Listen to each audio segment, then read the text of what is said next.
I'm our Alan Brooks. I'm the host of How Art is Born. And I'm Dele Johnson. I am editor and producer of the show. Do people ever call you DJ? Did you have a DJ period? Yeah. So funny enough, I usually use that at restaurants, like fast food, fast casual. Yeah. I'm having a tough time with words today. I usually say DJ. Okay. For my order name. Huh. Yeah. And at an old job, because of my radio gig at my previous job, they would call me DJ sometimes. Yeah. I know a guy who used to be a major in the military. His name was Fred Minor. So I was like, you were Major Minor? And he was like, yes. Oh, gosh. Well, he brought it on himself. Right. Anyway, so with the guest today is Thomas Detour Evans. Detour and I have known each other in the art scene around Denver for a long time. We talk about this a little bit in the interview, but there was a period where I was applying for a residency at the Denver Art Museum, and Detour got it, which was great. But, at first I was like, who got this instead of me? But then I saw it was him, and I was like, yeah. Makes sense. He's the one. He should get it. Yeah. But it's been cool to see him sort of build his art career as I've built mine. We've had sort of like this parallel thing, but he's just a really cool and engaging brother, and his mind is always working like really fast. And you'll see it in the interview, like, he just talks about a lot of different things that led to him sort of being who he is as an artist today. And I think that's probably one of the most fascinating things, is just seeing how his mind works on all these things. Absolutely. It's like he lived like 4 lives before he became an artist, and he's still been an artist at the level that we know him to be an artist at for like a decade. Right. And you're in for a real treat, because you're going to learn things that I don't know if anyone knows about him. We'll just call this one The Evolution of Detour. You guys check it out. Welcome to How Art is Born, a podcast from the Museum of Contemporary Art Denver about the origins of artists and their creative and artistic practices. I'm your host, Alan Brooks, artist, writer, and professor. Today I'm joined by Denver-based all-around creative Thomas Detour Evans. Say hello. Hello. Hey man, thank you for being on the show. Can you tell us a little bit about who you are, what you do? Denver-based artist, go by Detour. I do murals, interactive work with technology. I do, any coding type of web sort of application stuff too. I'm into that. I guess a little bit of storytelling after I met with you a while ago. Yeah. So I guess a little bit of everything, man. So try to get That's into dope. everything. All right, well, so for people who are listening, like there's this sort of constant theme that people that I'm talking to on this podcast, I've met them on the dance floor or at Goodness or one of those kind of things. And I feel like those were the kind of first times that you and I saw or interacted with each other. Yeah, because I was breakdancing like when I first moved there in Denver. I was breakdancing, organized competitions, and then doing DJing as well, because I was into music and I always needed a DJ for my event. So I was into DJing. So that was really cool. Is that where the name Detour came from? Your B-boy No, days? I mean, Detour came from a video or VHS tape, to date me. A long time ago. It was like 2003. 20 years ago. Yeah, even like 2002, 2003. Yeah. When I got the DVD or VHS tape, and it had the word Detour in there, and I liked it. And I started using that. And it was like, I guess, the crew originality stands alone. That was the crew. Okay. And it was like Cujo, Remind, Midas. There's a couple other cats in there, but yeah, they were just like different. So this was the B-boy group. Okay. Originality stands alone, Bay Area. So I got that, and basically was loving the video, and then started using the word Detour, the sign stuff. Yeah. And that was like when I first started like selling artwork on like a larger scale. That was like when eBay was coming out too. But that's where Detour comes from. Nice. And then my B-boy name. Actually, you know what? I think I did do Detour as like a B-boy name too. But I think I was also using Kool-Aid, DJ Kool-Aid. Yeah, because I had the Kool-Aid T-shirt. It was like another free T-shirt that I got. And it was the Kool-Aid Man. And so you told him you were bringing a flavor. Yeah, it was someone said Kool-Aid, and I was like, oh, shit. Busting through walls. What? Yeah, so I started doing DJ Kool-Aid. and breakdancing as well as Detour, I believe, and Kool-Aid. So yeah, that's Okay. like where the names come from. Actually, you might find this interesting. The original cast of Breakin', you know, Yeah, like Boogaloo Shrimp and all. They were gonna do another movie, and I wrote it.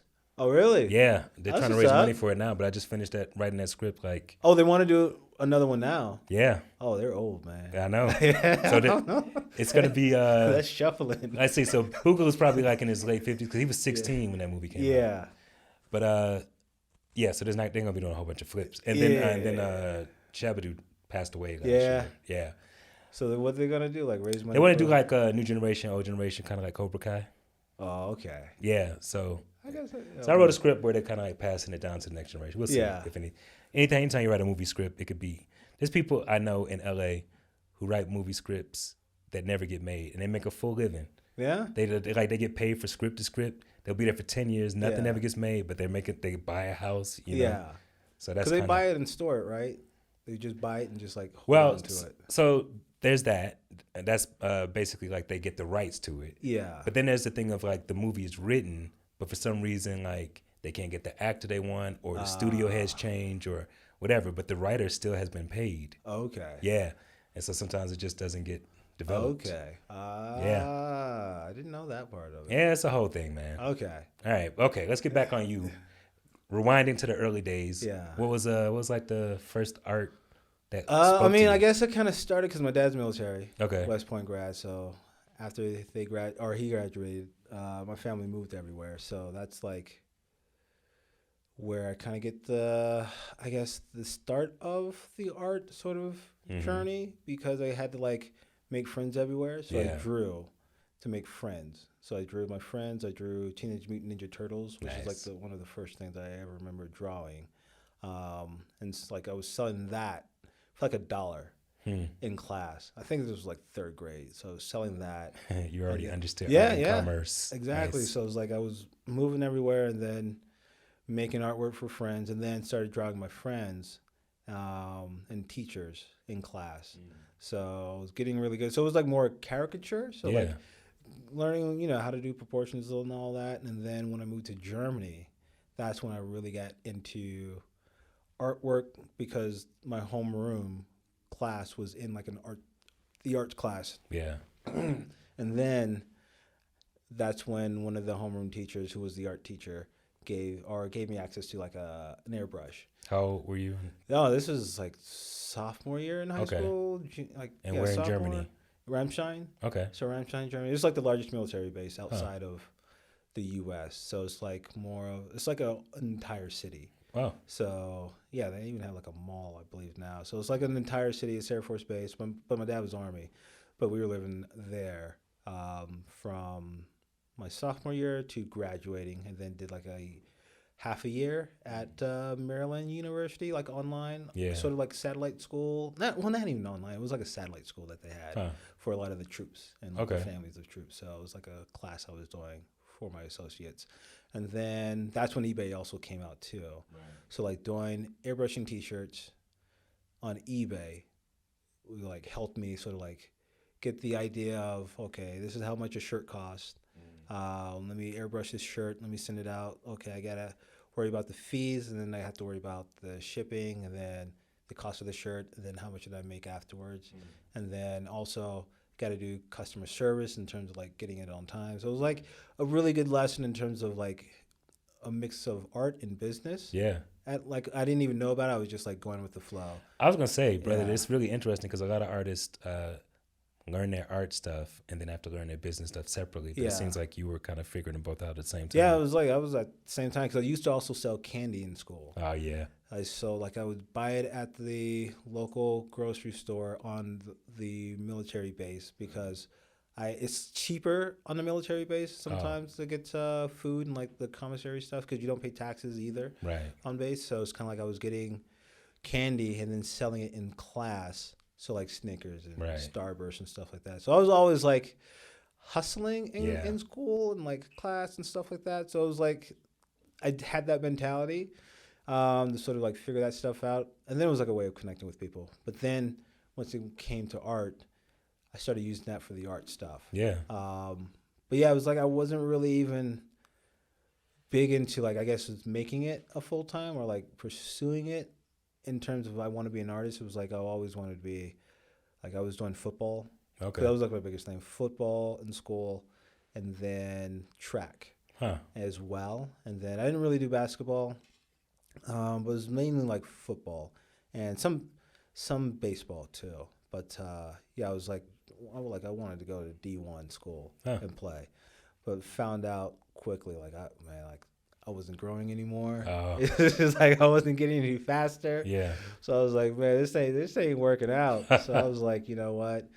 That's also when I was getting into dance. Okay. It was like, sophomore year of high school, because I was in Granite City, Illinois, going to Granite City High School, and one of the guys, Sal, was a breakdancer. Okay. And he was willing to teach me a little bit. Yeah. So he was teaching me a little bit, and then I moved to Germany in the middle of my sophomore year. And then that's when I was in Germany. But luckily enough, Germany had like the largest breakdancing event during that time. It was called Battle of the Year. Okay. They actually made a movie about it. Chris Brown was in there. Oh, really? Terrible movie. Yeah, it was awful.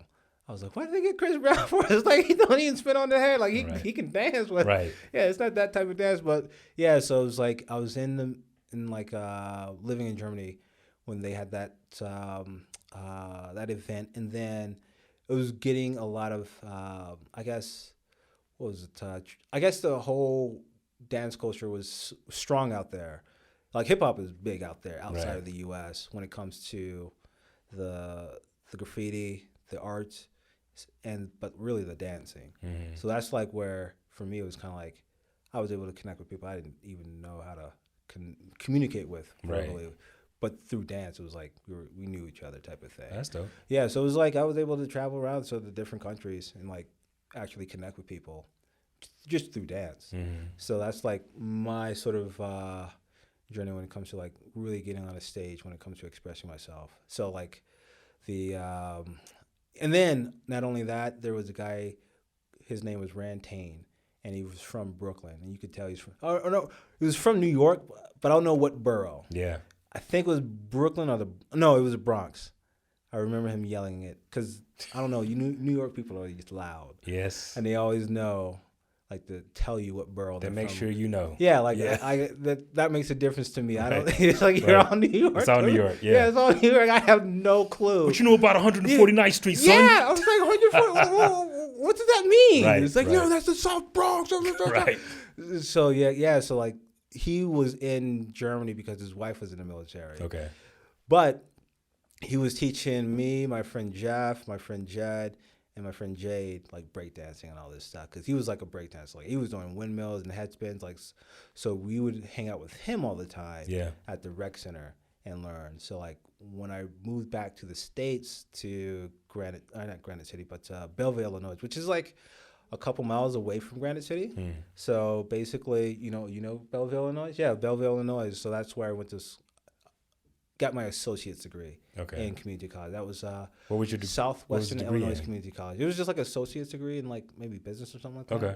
Yeah, it was like the first 2 years. I just wondered if you were going for art or you were just kind of No. So like this was this is like 2004 and 5. Okay.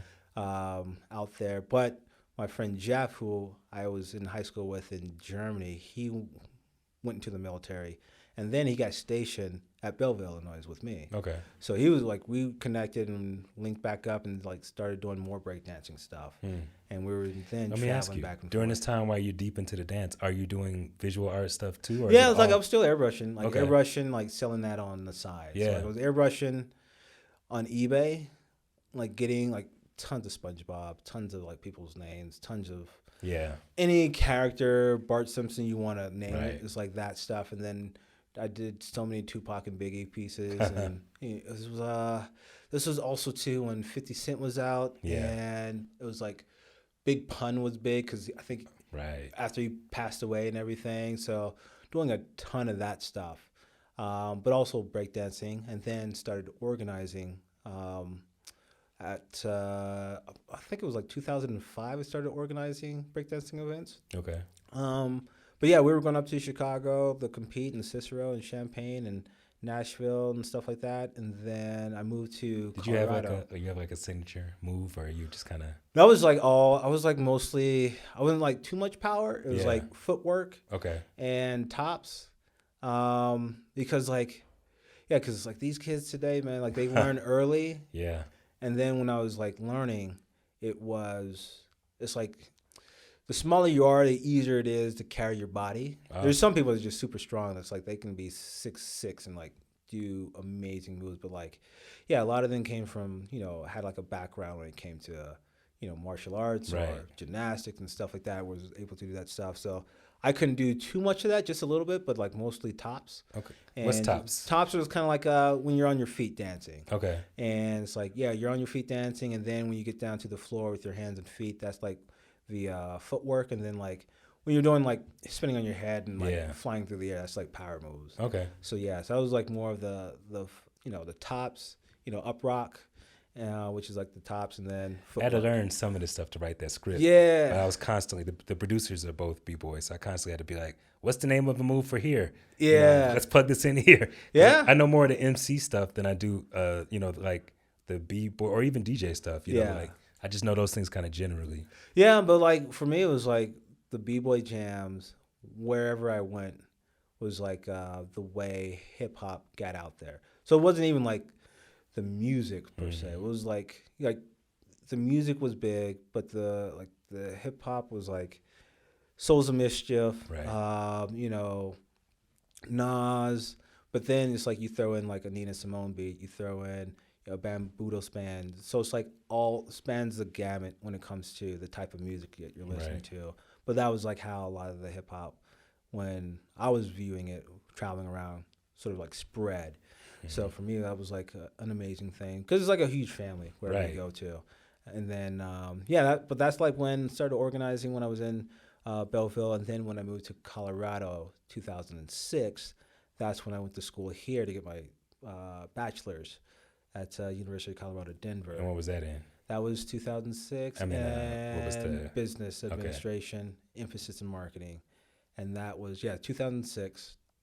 And when I got here, I was still like heavy into breakdancing and organizing all the events and stuff like that. So yeah, and then, but also too right before I left Belleville, Illinois, I got into stand-up comedy. Really? That was when Last Comic Standing was out. Huh? And it was it was like I didn't even notice, man. You got a whole secret. Yeah, it was Last Comic Standing was out, but I forgot the show that was on. That was like got me really into it because I always been into like movies and acting and stuff like that because I did like improv and like a type 5. You would like do like a 5-minute set kind of thing. Yeah, I mean I have maybe a strong 2 minutes and then I'm like and then I just wander off.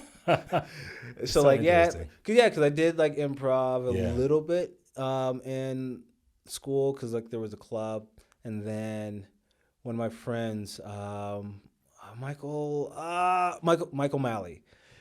He actually moved to Chicago to try to do Second City. Okay. And so like we sort of got together and started doing like open mics in St. Louis. So we did like open mics down at the river and then St. Charles and a couple other places. And then moved here, and I was still into like going to school, breakdancing, organizing stuff. And then the first year was like doing a little bit of stand up. So like the Squire Lounge. Yeah. And then I did the Comedy Works and improv. The Comedy Works had the New Talent Nights or the Shining New Talents Night. So like I would get past the first round, and then the second round would be when I had finals. Oh. So I was just like do the first round and then had to do finals. 'Cause I was like really all about my schoolwork too. But then it's kind of like you go on stage and you do a set, and then you go to the next club and you can't do that same set, or you kind of do the set, but like you get the same people. So you can't really do it again because sometimes people go from place to place. And this was like really heavy when Last Comic Standing and Josh Blue like won. Right. It was really big, and Denver's like a hot spot for for comedy too. So, but it's like you got to be dedicated to that thing. That's so interesting. Yeah, because I was not, and I was good at writing initially, and then I drifted off, and I just I did not try to write or jot down jokes I remember or even work on it as much as I should have. And then, you get those nights where it's kind of no one laughs at all. Yeah. You're like, oh, why am I doing it's such an interesting thing because I feel like comedy is the only entertainment medium where people are basically make me react. Yeah. Because if you're on stage rapping, either they're into it or they're not. Do you know what I'm saying? Unless you're it's rare. Even at a battle thing, battle, I guess people are more engaged. But in general, if you're performing at a club or a bar, they're just not into it until you bring them into it. Yeah. But they're not make me be entertained. Yeah. Whereas comedy, people are I dare you to make me laugh, essentially. Yeah. They pay to get in sometimes. They get the 2-drink minimum. Right. They got to, so it's kind of you better make me laugh. I had a hard day's work. Yeah. It's you better make something laugh. So it's a different kind of pressure. Yeah. I mean, yeah. So it was I was doing that, and then that kind of weaned off. I dropped off of doing any of that anymore. Yeah. And then got into more of the organizing, doing events and starting clubs. And then, this was also too when there was the Democratic National Convention in Denver, and it was the hot spot of politics and Barack Obama. Right. It's that whole hype was they changed here. the rock bar to the Barack bar. Yeah. So man, it was just so much energy out here. It was people were just doing everything. And that's when I was doing a lot of get out the vote, stuff like that, registering people on campus. So organizing, learning that stuff. I even did a what's that thing? The cold calls. Who are you voting for? I would never do that again. Yeah. Yeah, it was that was awful. I think I lost votes for some people too. It was the weirdest thing to call people up during their dinner and be who are you voting for, sir? Right. So that led into working on campus because some of the people in student life were oh, you're doing a ton of stuff. You just want to have a job here? So I was yeah. So then it was I was in student life working for a good 3.5, 4 years over there, which was really good because I got to use all the school resources and then learn about how a school works. And then if I want to bring people on campus in terms of just for student activities, I learned how to make a budget, to figure out contracts with some of the people because they would give me a budget to bring people on campus. So did that that was my first official job. It was I got the what's that, FICA. Coming out the check and all that stuff. So it was kind of oh, what's happening there? So so there was a lot of that happening. But so that's kind of what I did on campus, and then graduated with my bachelor's. Took a year just to or it took about half a year just to work on campus, and got enough money saved up for my MBA. So, because I didn't know exactly what I wanted to do, so I did an MBA. Okay. Emphasis in marketing, and then basically same school. So I worked more on campus as well.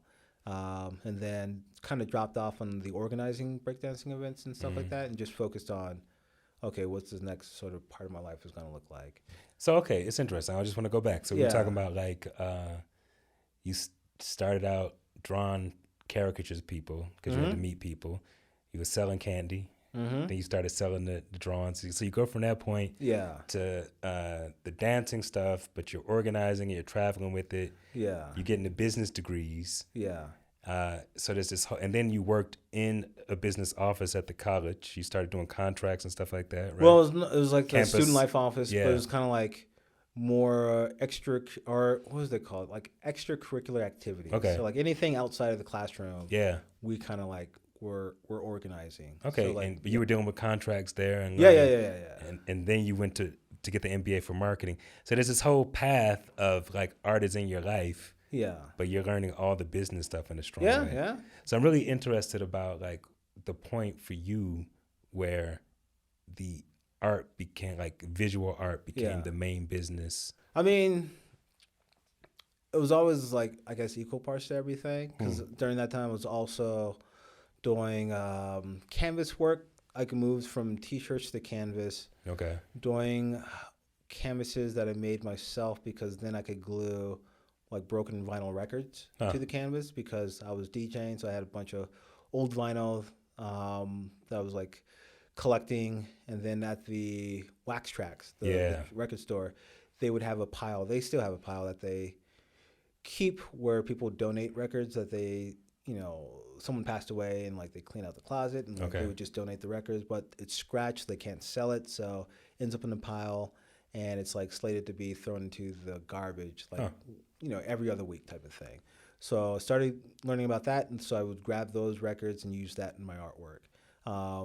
And then I guess a lot of people started recognizing my work, moving from airbrush and then into, I guess it would be acrylics. No, it was like airbrushing, and then I moved into adding sound to my work, because Musa Bailey had the Shoe Shine event, where it's kind of like the sneakerheads would like bring their shoes and showcase it type of thing. Yeah. But he would have artists come in and he would bring backboards.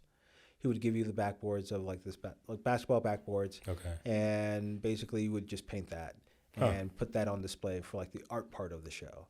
So I didn't want to like do what everyone else did. So I did the broken records on my backboard, but I also added in a speaker to mine, which was like different. Yeah. And it was like the very simple circuitry of like wiring up a speaker that I took out of an old boombox, and then the left right I would just cut the auxiliary cord and then connect those to the speakers, and then you could plug it up to your iPhone, which had like the headphone jack back then. And then it was like it worked, but you couldn't really hear it. But it worked, and then I was like, oh, that was like the start of me doing a lot of the interactive and the music stuff in my work. It was just that was like the moment that happened. I don't know where that piece is nowadays. Yeah, it was weird, because I think I sold it or gave it away or something like that. But I started loving that concept and was doing it again and again and again. For like the next almost like 3 years, I was doing that. Okay. And then figuring out how to amplify the sound. So I was learning about audio engineering, amplifiers, how to source the stuff, how to get it, you know, sort of sound really good on a regular basis. So that was like a good sort of moment to me, where it's kind of like, oh, I can make my work different just by adding in something that I also loved on this side of my sort of like personality or my life. And then, yeah, it was just really a lot of that while I was going to school. But yeah, it was like doing that, but also like I said earlier, like working on campus, doing the contract stuff, doing events, bringing people on. Like I got to meet Chuck D, which is really cool. I didn't get to meet Ice-T. I got to meet it was Howard Dean. I got kicked off stage. Yeah, because I was doing the stage, so emceeing when he was on campus, and a lot of people who don't know Howard Dean was the one that did that. Yeah. Oh yeah. When he was campaigning. Yeah. So when he was on stage, did that, his whole campaign tanked, and then it was like years later he comes on campus to do some stuff. I'm emceeing to get students sort of like gathered in the area. Right. And I was like, yeah, you know the guy who did it? Yeah. And they ran my ass off stage so fast, bro. So I got to meet him. I got to you're provoking politicians. Yeah, man. Russell Simmons, I got to meet. Nice. I got to meet Rev Run. Rev Run was the worst. Yeah. Yeah. He came in like a mink chinchilla coat. And yeah, it was a hot day in Denver. I was like, what is this dude doing on with this furry coat? Yeah, so he came on. So like he was, I can't get too much shit to it because I don't want run backlash. But yeah, he was the worst, man. But Talib Kweli was really dope. He was really nice.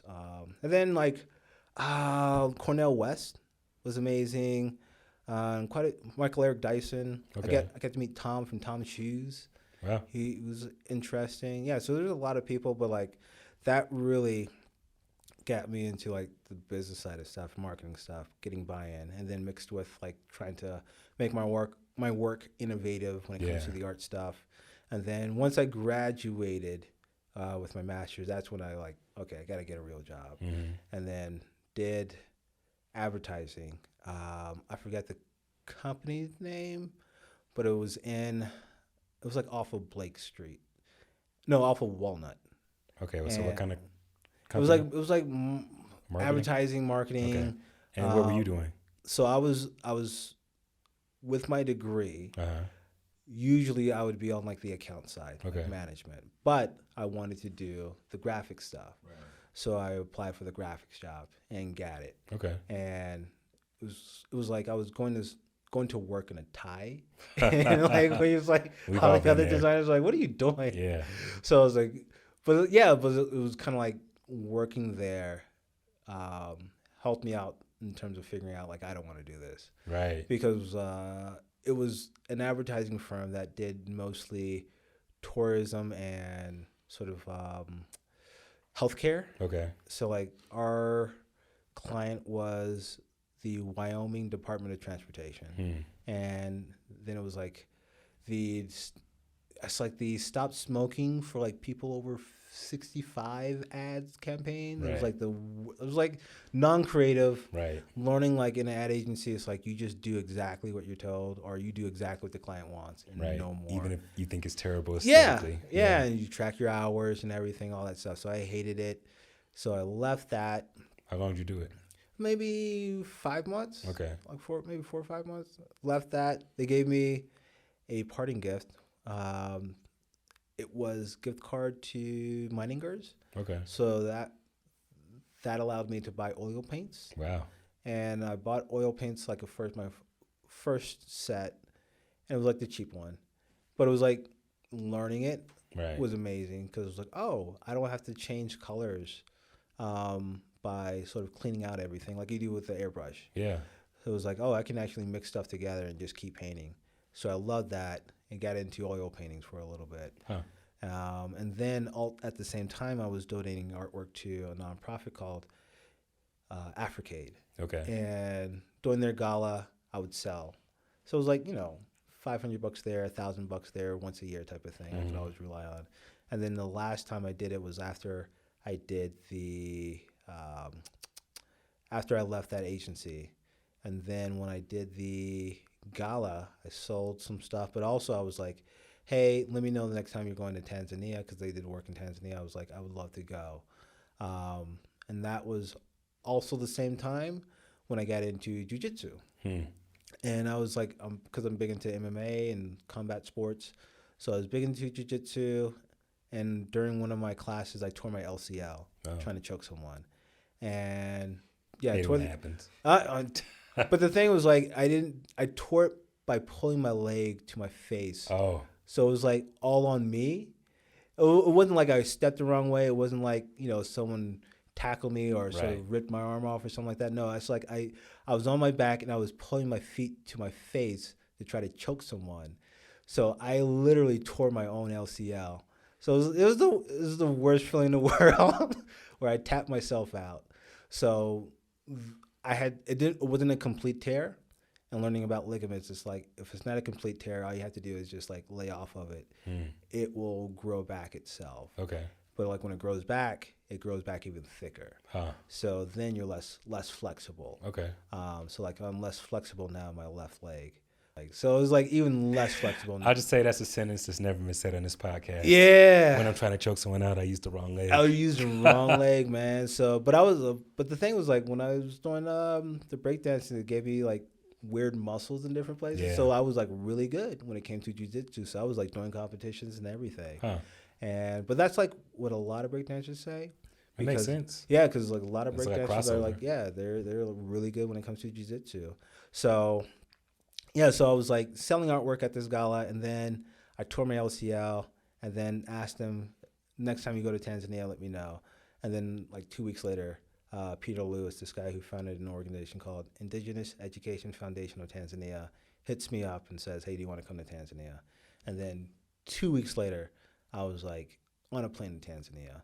Wow. Got the vaccinations and everything, and then flew out there for 8 months, Wow. 7, 8 months, just to work out there at like a small school in a village called Okeswa. It's like in the Arusha region, but the town is called Monduli. So it's like... so you were like teaching out there? I was doing the marketing communications for the nonprofit, but it was like basically me. Okay. On the organization side. And then the teaching side, where they also had volunteers, it was like quite a few, it was like maybe 7 other people there. And then 2 other people came almost the same time I came there. But there were like maybe 4 other people that were there before. But it was good. It was like a rural area. The village was like mostly Maasai, traditional, pastoral people, chickens and goats and beans and corn. Maize they would sort of grow. Okay. So it was good. It was like getting back to basics and everything. But that was like a good time for me to just like to get away and just like think. And then when I was there, it was like amazing just to try to learn Swahili. It was like getting outside of my element, getting away from like technology and distraction. This was 2014. Okay. Because I left New Year's Eve, landed New Year's Day. Okay. January 1st, 2014 in Tanzania. So it was like a New Year's resolution too. So came back, and that's when... No, while I was there, I would say that's when I was like, okay, let me figure out how to do art full time. And then when I came back to the States... Well, actually, I want to hear about this decision. Why did you decide that you wanted to do art? Yeah, it was like over there when you're, I guess, living and making decisions. Oh, I'll say this, like, there's a big difference between like the opportunities that we get over here versus what opportunities people in Tanzania would get. Okay. So it's kind of like the options are limited in terms of what you can kind of be. The education system sort of dictates that. If you don't make the grades, it's kind of like then you're sort of capped in terms of where you can go, and you can't really do what you want to do in life sometimes. So it was kind of like, oh, over here there's a huge safety net.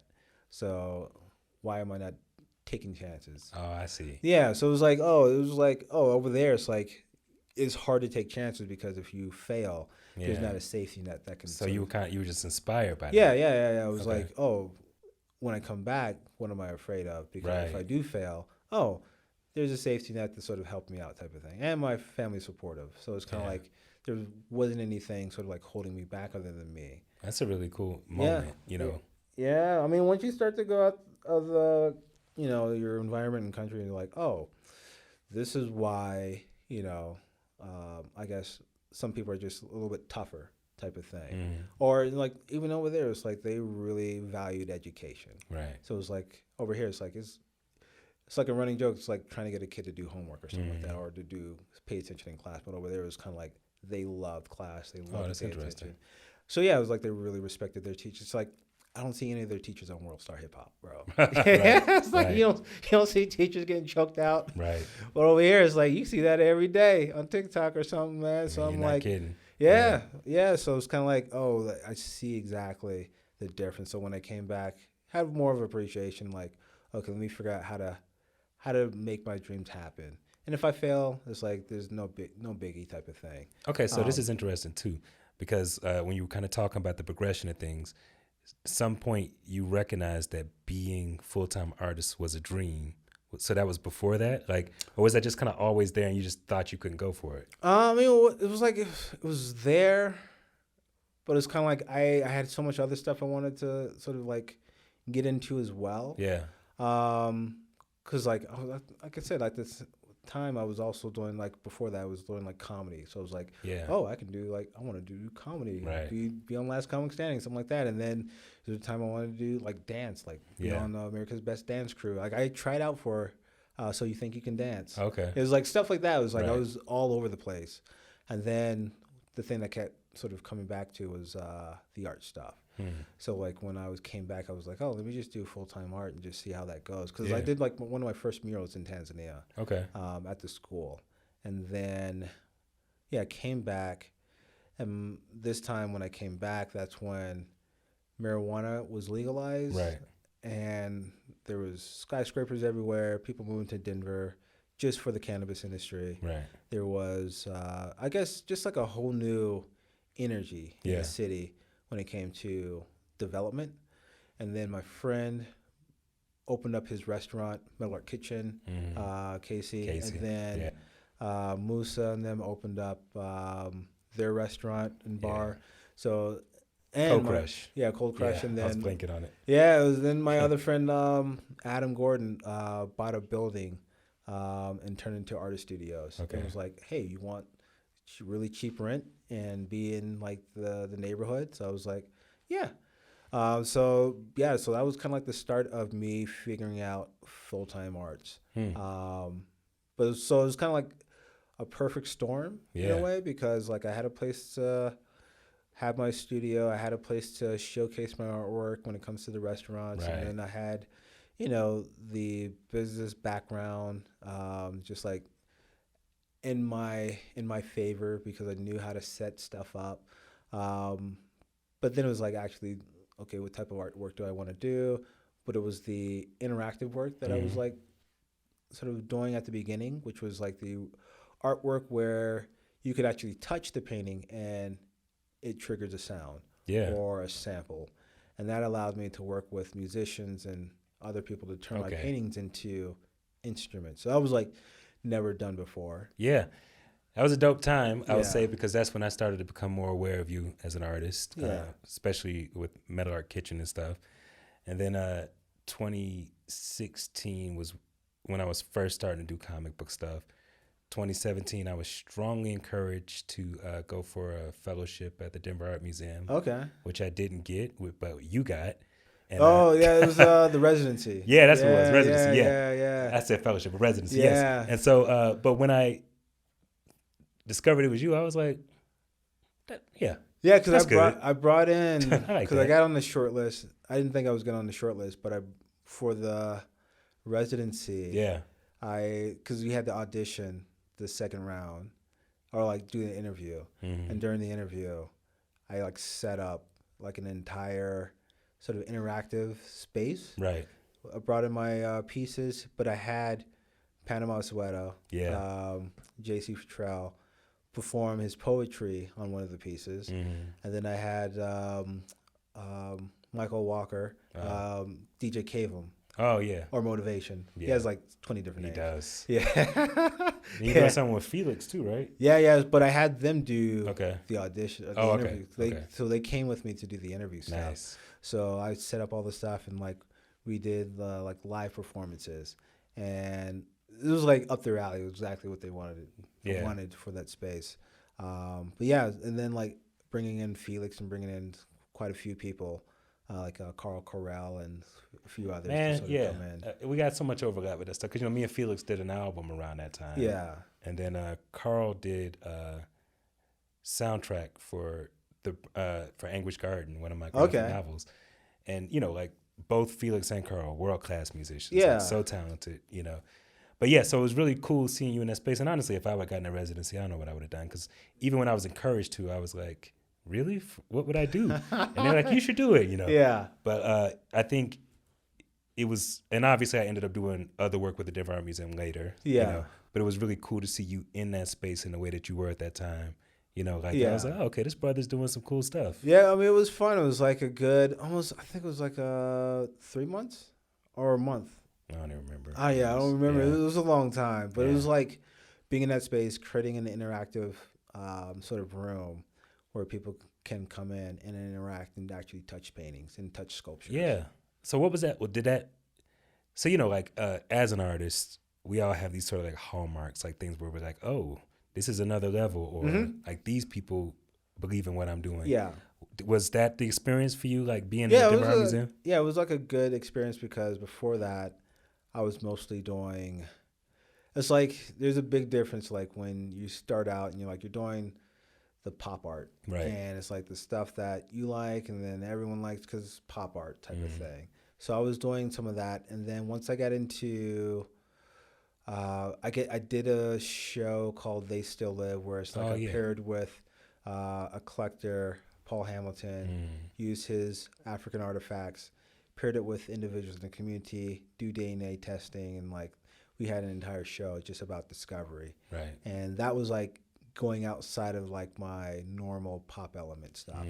That show got me into Redline in terms of the residency that they have.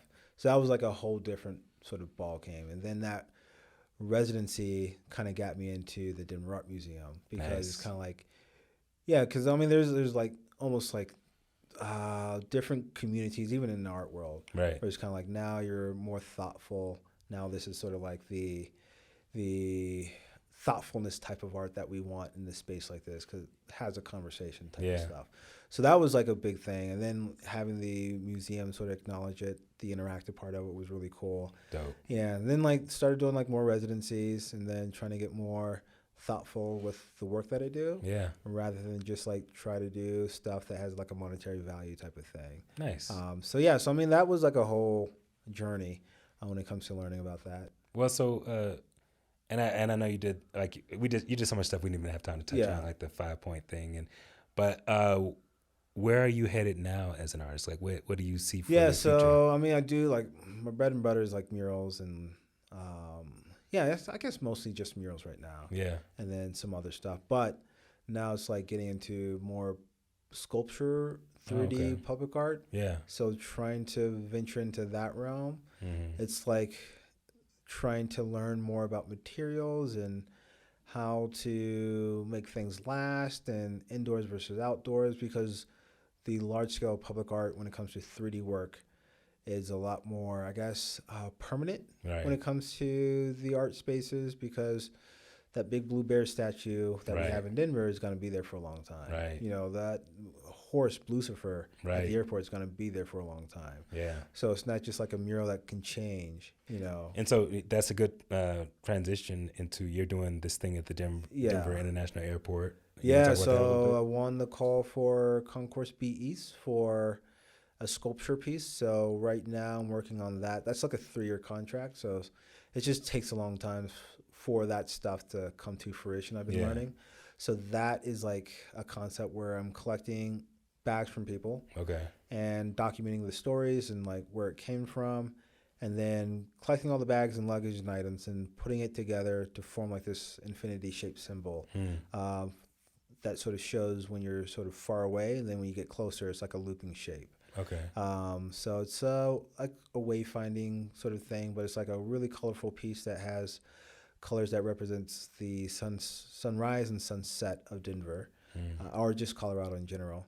But also it's like this looping shape kind of talks about the journey that we're all on, and like the bags are the things that we sort of use to carry the things that we hold most valuable.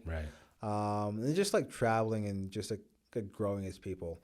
And then the bags, like I said, like they're going to be documented in terms of like where they came from and stories about it. So collecting all those stories and sort of putting it together in a website where people can look at and check out and learn more about the sculpture, but also about each story of the bag. So like one of the bags that I got was from Henry from Wildcraft Brewery, who is right beside my studio.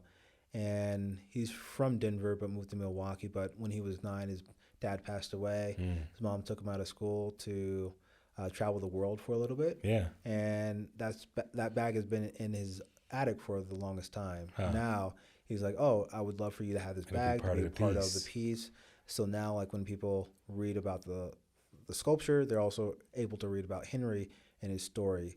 That's about, really cool, you know, man. losing his dad and sort of like grieving and stuff like that. But also, you know, not every bag, but like a lot of the bags will have those type of stories where people are like, this is what I went through. Another one was like Mike, who he and his husband adopted a child. I forget the country, but he gave me the bag that he used to travel to that country. Sort of, you know, get his kid to build a family. Yeah, so it's like getting all these bags that have different stories, and then it's going to be a piece in the airport where it's not just like a piece of metal that you're disconnected from, or any like inanimate object that you're not connected to because you just don't know the backstory, or there is no backstory. It's like, no, these bags have been all across the world.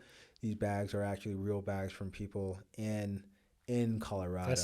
And I just got it's perfect, man. I mean, for the airport and everything. And as you mentioned, it's going to be there decades. Who knows? Yeah, exactly. So like learning about that, like trying to get buy-in from people. So like I just got word from the Nuggets that they're wanting to donate a Jokic jersey to it. So like that was really cool. And then I got the Broncos and working on the Rockies to donate as well. So getting all these different little items from everywhere around Colorado. So people are able to still donate too.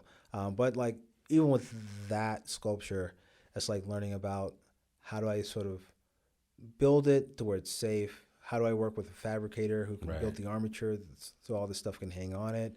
What type of insurance do I need? The fire retardant coating I have to have on it so it doesn't burn if it does catch on fire. So it's like learning all that stuff is totally new.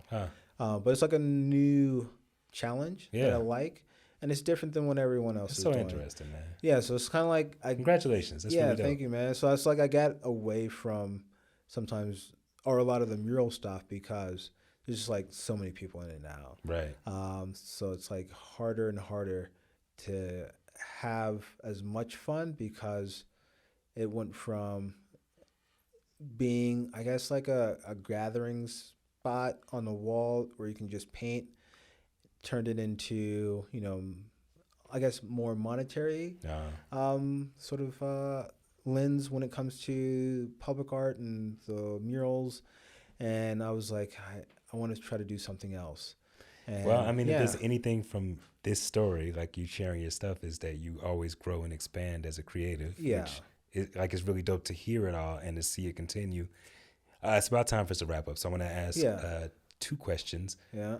One of them is, what's inspiring you these days creatively? Music, television, movies, whatever. I'd say like new technology, man. Yeah. Like the AI stuff got me interested, but like more so just like learning engineering, learning the tech stuff is like, when I got my first 3D printer and learned like how to do design work in a CAD program and like actually print it out and have it like in my hand. Yeah. I was like, now I'm dangerous. Now I can actually do a ton of stuff. So that was really inspiring. And like now it's kind of like if I have an idea or I need to sort of I need an item or I need something for my studio, it's like I'll figure out how to design it on this CAD program and 3D print it, and in a couple hours I can have like a working prototype or even like a finished piece that I can use. So like that inspires me, being able to actually just like create my ideas from start to finish and not have to worry about buying something from Amazon or relying on anyone else. That's so interesting. That's been happening to me with the comic stuff, because earlier on it was me writing and working with other artists who were drawing. Yeah. But for the Denver Art Museum stuff and for Denver Noir, which was an anthology book, like so many artists have flaked out on me. Yeah. That I just drew those. Yeah. You know what I'm saying? And so now it's getting to like I'm still working heavily with other artists. Yeah. But now I can do it from beginning to end. Yeah. And that brings me a lot more sort of satisfaction and security. Yeah, I mean, like even with like your work with comics and just like storytelling, like the story is like the biggest part of anything. You can have good visuals, you can have a lot of that, but it's like the story is what grabs people and keeps people interested. So like if you don't have a good story, it's like you just don't want to bore people. That's real. Yeah, you don't want to bore people, because if I go to a movie and I'm like, I'm sorry, Michael Bay, but like, his Transformer movies, like I can go there and like the graphics are great, but like I almost fall asleep. Detour's out here saying names. Michael Bay took out. Red Run. Howard Dean was going. It's like if you have a story though that's really interesting, like people will always like get more into that. Like for example, I think I said earlier, like South Park. Right? Yeah. Like South Park, very simple graphics in terms of just like the aesthetics and like the drawing. Yeah. It's like cut out of like craft paper. When I think they first started doing a greeting card video, but they cut it out and like did stop motion. Right. But it's like very simple, but it's like the story behind it. Right. And you get in love with these characters and they build personality. So like with you, it's like you don't really need, I guess the best artist is like, as long as the story is really good, people will really buy into it. It's like, you just can't bore people. And that's the same thing with art too. Yeah. It's like the aesthetics of a piece can be really great, but it's like, if it's just, there's no sort of substance to it. Or where's the emotional engagement? Yeah. You know, that's like one of the things with like AI art. It's like, there's really like, it's empty in a way.